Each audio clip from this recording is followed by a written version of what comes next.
पाहिलं नसेल, दोन्ही पायाला पट्टे आहेत.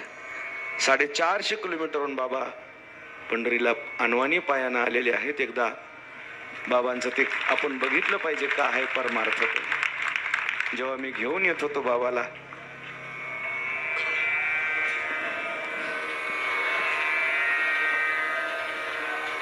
जेव्हा इकडून या रस्त्याने हातात बाबाचा हात होता, त्या जुन्या सगळ्या आठवणी जाग्या झाल्या की मला वाटत आहे मी महाराजांना हाताला घेऊन स्टेजकडे नेतोय की काय, व्यासपीठाकडे नेतोय की काय. महाराजाला धरून न्यावं लागायचं.